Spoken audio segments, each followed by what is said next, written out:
past week. I caught myself and I was thinking about starting a business. Like, what am I? I'm gonna work. I'm gonna save money. I need to get a job, do this, so I can start a business. And I was thinking like roofing and stuff. Like you're working to pay your bills. And that's what. And yes, exactly. To do your responsibility. And my responsibilities. That's good. But then I said to myself, Sheikh, I was like, I didn't come here to become a businessman. I don't think I want to do things with my life, but I'm not here to do just that. And why am I thinking about that? What did you come here for? And it was like, I came here for the wrong reason because I wanted to be like you. Now I just want to be with you. So it's like, what are you here for? What are you doing? Like, what's the end game for what I need to do? What is the end game? The end is in the beginning. The beginning is in the end. What is your intention? What is your intention? Moving up here. Maybe they can play better outside or in the small masjid. The ladies, you can bring the kids to outside a small masjid. They can play better over there. So what is the intention? So difficult for you to answer? No. Then say. When I came here, for my family, but I came here because I wanted to learn your program. No, wrong. Yeah. That's wrong. And it You wasn't can right. give that answer to anything. We're walking in the path of prophets and saints. The answer cannot be like that. It's something simple, but very, very specific to this. And I'm asking you this because I've asked you this for years. I made sure that people already also know the answers. In fact, it was in the khutbah. I came here to be with my sheikh. No. So what if you're with your sheikh? Do many people know that you're just a burden to your sheikh? Then why you want to, if you know you're a burden, then why you want to be? I'm a burden to my sheikh. I'm first to admit. I'm not saying I'm such a helpful one. If you sincerely think that you're a burden, then what else are you going to do? You're going to sit there like a goofy Sufi, and then you are going to say, how can I not be a burden, right? That's the next step, not just to say, oh, mea culpa. Huh? What are we? Suddenly we become. We definitely don't act like we're like this, we act we're like this. But when it comes to, oh, why are you not doing anything? Oh, I'm the worst one. But outside of that discussion, you're like this again. Everything you do is like this. Everything you do is with ego. If you know you're a burden, stop being a burden. When you stop being a burden, does it stop there? What? You see, you keep using your own words. Even when you use Evliya's words, Shaykh Effendi's words, use his words. Even if it doesn't mean anything to you, at least try to do that, and then you can open it up. Not to make things better. Anyone can say that to make things better. Then you're not being specific. Listen to the sohbat. The khutbah is the answer. What are we here for? You say. Well, Sheikh, what my take is from your khutbah, like purpose of life, when I started... No, too many words. Without Sheikh, Too many words. my purpose was completely... I'm still saying too many words. When I say too many words, then maybe you should not say anything and just listen. Maybe he's going to give you answer.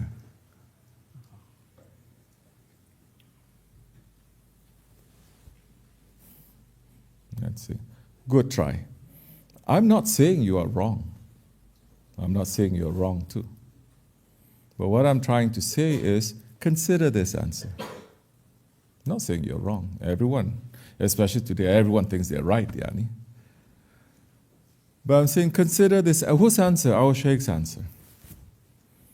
Our Prophet's answer, not your take, your understanding, your opinion. I'm not here to give my opinion about things.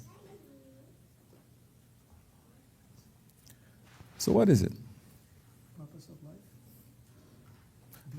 Okay, it's okay. Let others listen. Now you had your chance to speak. Now you're going to listen. Never mind. I'll just give you the answer. Too late. Too late. That means you haven't been thinking. I have to yell at you so much. I have to make jokes. I have to go on and on for you to kickstart you, and then you're going to give the right answer. Then there's something wrong there with that machine, with this machine, with this machine. Something is wrong there. Because it should be something that you're holding on to, not something that just disappears and you are looking at other things. Not only you hold on to, you look at it, you play with it, you make it work, you consider it, you keep it, you sleep, you open. It has to be there. What is that? That's service. How many times do you have to say that? Hizmet. How many times do you have to say that? Okay, you're saying, oh, I'm the worst one. Okay, you come here to become a better one. Okay, Alhamdulillah, become a better one. Does that fit into the shan, into the honor of a believer, just to become a better one? We are here to serve. We are created as what? Servants. Yes or no? Then how are we serving? Oh, I know how you serve. You serve yourself. I serve myself, you serve yourself. We serve, or if it's someone else, we serve our families. That's it. Hardly. Sometimes you serve your family, sometimes you don't serve your family. Whenever it strikes you. Because everyone has an idea, everyone has a take, everyone has an understanding. We're here to throw out our wrong understandings and to put in right understandings. See how it fits. Yes? Not to come here and to keep our wrong understandings, put the right understandings and mix it all up. You get confused. 40 years you stay here, 40 years you're not going to take 4 steps. We're here to serve. Then it's a very simple question. Then who are you serving? Who are you serving? Then that time you may say, actually, I just serve my own interest. Are you serving someone else? No, please don't say you serve the Shaykh. Who else are you serving? And then you may say, oh, I'm trying to help other people. Huh? Serve is different. Huh? Helping is different. Helping is different. Serve is different. When you serve, you don't ask for anything in return because you're a servant. That's what a servant does. Whether he gets or he doesn't get, that's what he does. He serves. When you ask for something back, you're not a servant, you're a businessman. This is what we've become, capitalists, all of us. Even in spirituality and religion, we become capitalists. How much I invest, that much I must get. If I invest by praying, this much I must get. If I go to Hajj, I invest like that, this much. I make zikr, this much I must get. We become capitalists. Where is the ikhlas? Where is it doing something just for Allah's pleasure? I'm not asking anything. Just for Allah's pleasure. That time you sit and you listen more instead of talking. You listen, you observe. So your purpose, then that's very simple. Then every day you're just going to ask. These are all things you know already. You've heard 10, 20 years. I'm not saying anything new, nothing clever, okay? Then you're going to ask yourself that simple question that should be in your front door every day. What did I do for the sake of Allah today?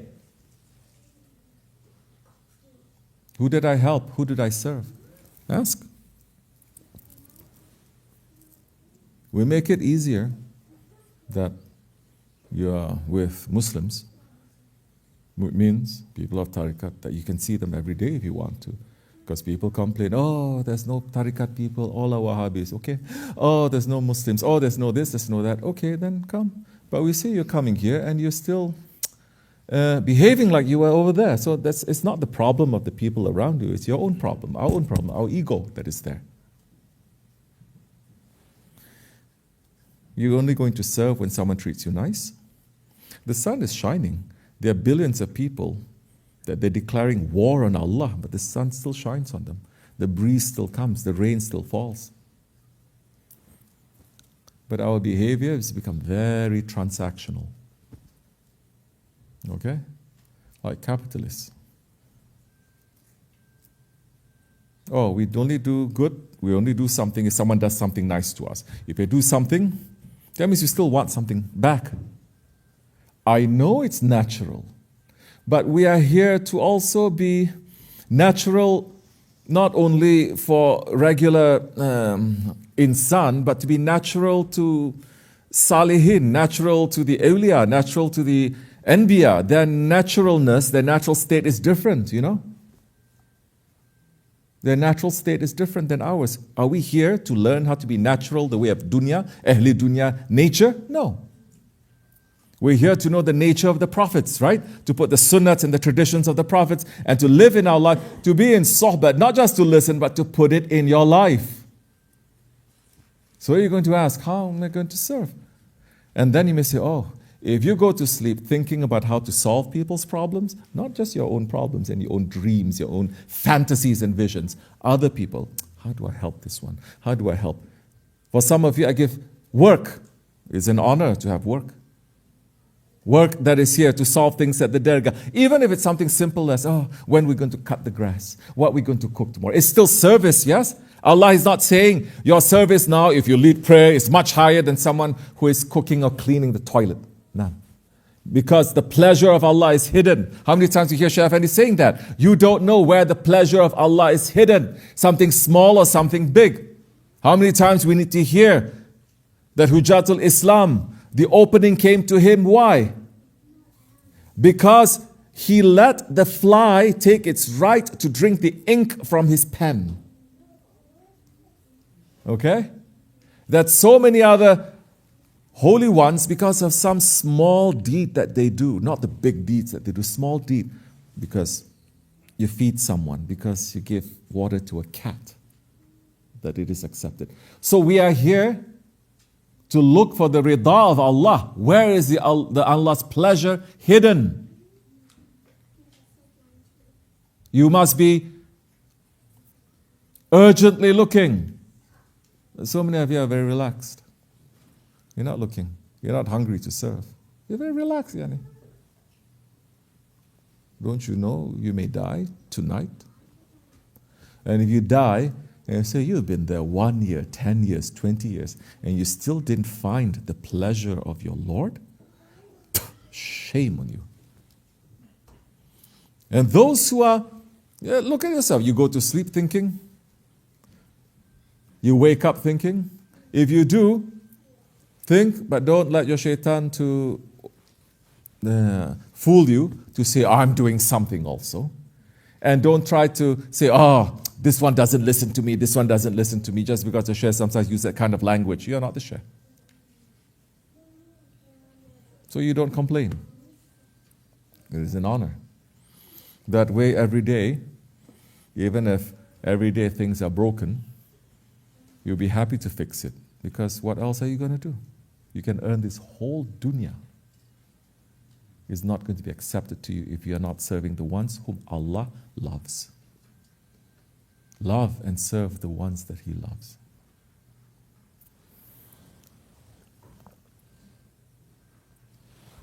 We're not even saying swallow other people's heaviness. To see something is wrong with some amongst the believers and to cover it, to turn your head. Or to say, that one didn't do it, although that one did it, I did it. To carry someone else's burden. But everyone talks about tawassul, mashallah. Everyone talks about intercession. I don't see anyone trying to. So many things to learn. So many things to practice. So many things to put in our lives daily, step by step. You clear about your purpose now? How it should be? And I know you know this already, but you need to be reminded. I know you've heard all of this. I know it's there inside, but if you don't take it out, it's going to remain hidden. That's it. And one day you're going to forget that it's there. And you will claim, I don't have it. And that will be a lie to yourself. So now look. And like I said, it is an honor now to help others. I think it is. What else are you going to be busy with? You go outside, you earn so much. Everything outside comes with a bitterness. And the khutbah is saying that. It comes with a sadness. Over here, in reality, every sadness comes with a smile too. Everything that's crunching your heart or this or that, after a while you smile. You learn to let go because that is also part of the dunya.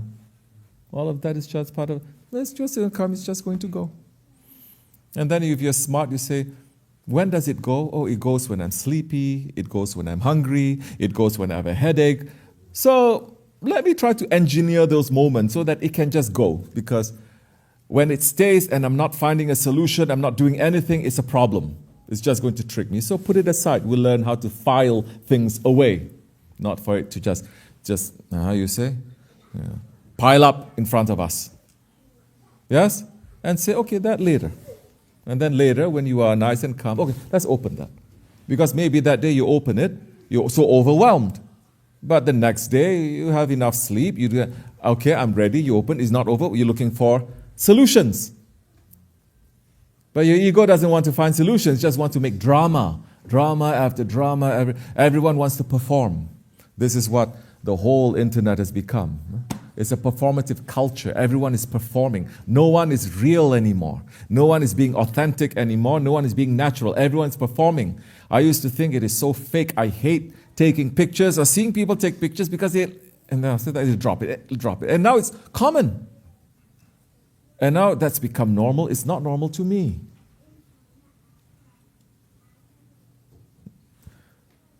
Ya Allah. So, astaghfirullah. Then you're going to ask, what did I do? What did I serve? Who did I serve? When did I serve? How much of it is sincere? How much of it is not sincere? How much of it is really for me? How much is it I'm doing for my ego? And for so many questions now to investigate. So nice, so beautiful. You are refining. You are polishing. You understand? You're polishing. Isn't that the purpose of zikr? To polish your heart? Now the zikr, doing it for Allah's sake, you're not just pulling a tasbih or saying Allah, Allah in every day with things that you're doing, you're remembering Allah subhanahu wa ta'ala, the Prophet alayhi salatu wasalam. You're looking for sincerity. You know what makes a person to be insincere? When there's too many words. You hide behind it. Too many thinking, just be direct and bold. Quran speaks like that, doesn't it? Yes. Concise and clear. Yes or no? Yes. Prophet ﷺ speaks like that. Definitely Shaykh Maulana Shaykh Effendi speaks. They don't speak from both sides of their mouth. They don't speak from both sides of their mouth. It doesn't fit them. So if we see that we're using too many, how you say? Disclaimer. What else? Qualification, caveat, disclaimer, everything like that, instead of just saying yes, you're right, I see that. Okay, simple. Our lives must be simple. Our lives, the nature of this world is to reduce everything to simplicity also, because when you get older, everything becomes less complicated, more simple, and when you die, you're the most simple. Muslim way of dying, very simple. You take the coffin, you go to the earth, very simple. And they ask you a simple question. Who is your Lord? Not say Allah, no. So many people say Allah, but their Lord is the one that they are serving. So many people, they are not serving Allah. They are serving their ego. They're serving their shaitan. They're serving the dunya. That is their Lord. So look, who are you serving? That one is your Lord. You're busy serving the Jamaat. Is the Jamaat your Lord? No. Why? Because the Prophet ﷺ serves the Ummah. Because it is a command. And the serving, you have to do it with love. When you serve yourself, something else. But when you serve the ones that Allah loves, you love the ones that He loves, and you love the ones, and you hate the ones that He hates. That time, you can do something for Allah. So look, and if you have to deal with this issue, that issue, living in a Jamaat, open your hands when you pray 5 times, say, Shukr Ya Rabbi for this. Make me to be able to serve better. Don't let my ego to fool me. Let me be the reason that people are going to love Islam and the truth better. You understand? Inshallah. Don't have too much time left. Assalamu alaikum.